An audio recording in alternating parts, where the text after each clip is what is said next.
Hi, KB. It's time to start the next Magic Treehouse book, number 14, Day of the Dragon King by Mary Pope Osborne. I wonder what's going to happen. Chapter 1, The Bamboo Book.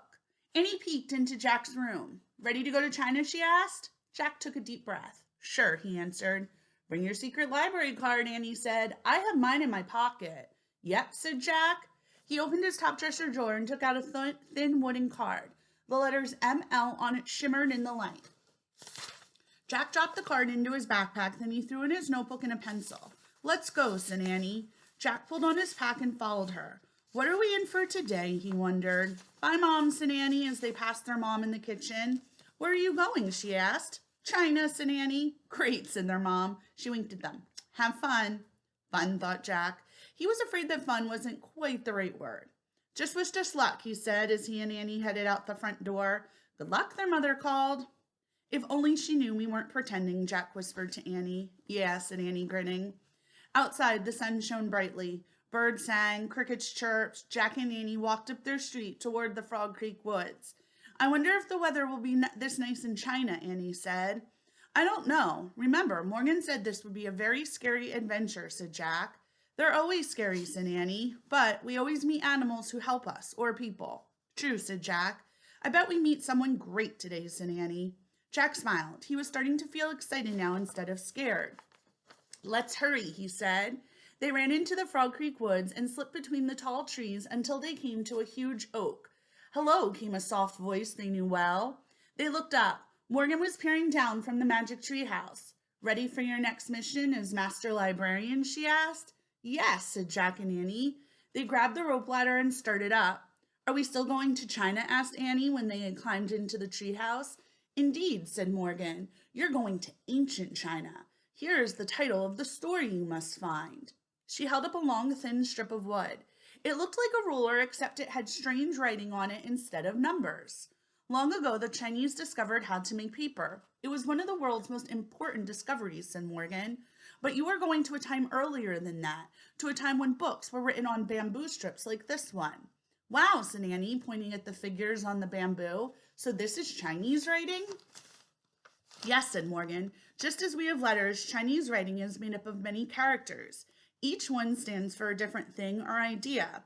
These characters are the title of an ancient Chinese legend. You must find the first writing of the legend before the Imperial Library is destroyed. Hurry, let's go, said Annie. Wait, we need our research book, said Jack. Yes, you do, said Morgan. From the folds of her robe, she pulled out a book. On the cover was the title, The Time of the First Emperor. Morgan handed the book to Jack.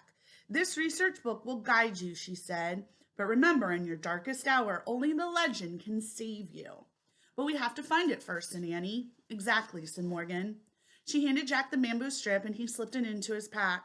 Jack pushed his glasses into place, then pointed at the cover of the research book. I wish we could go there, he said. The wind started to blow. The treehouse started to spin. It spun faster and faster. Then everything was still, absolutely still. Chapter 2, The Cowherd. Oh, wow, Annie said. These clothes feel so soft, and look, I have a pocket for my secret library card. Jack opened his eyes. Their clothes had magically changed. They no longer wore jeans, t-shirts, and sneakers. Instead, they had on baggy pants, loose shirts, straw shoes, and round hats. Annie's shirt had a pocket in it. Jack saw that his backpack had become a rough cloth sack. Inside were his research book, his notebook, his library card, and the bamboo strip. Cows, said Annie, looking out the window. Jack looked out too. The treehouse had landed in a lone tree in a sunny field. Cows grazed, and a young man stood watching over them.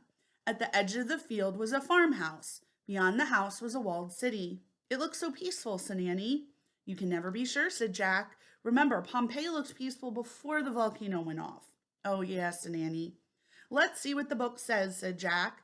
He reached in the sack and pulled out the china book. He opened it and read aloud. Over 2,000 years ago, China was ruled by its first emperor. Because he chose the dragon to be his symbol, he was called the Dragon King in China. In China, dragons are seen as brave and powerful creatures. Dragon King, that sounds a little scary, said Jack.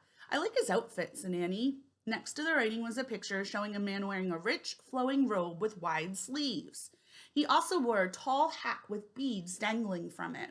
Jack pulled out his notebook and wrote, "First Emperor called Dragon King." "The book we need must be in the Dragon King's library," said Annie. "I bet his palace is in that city." Jack looked up. "Right," he said, "and that's how to get there." He pointed across the field to a dirt road that led to the walled city.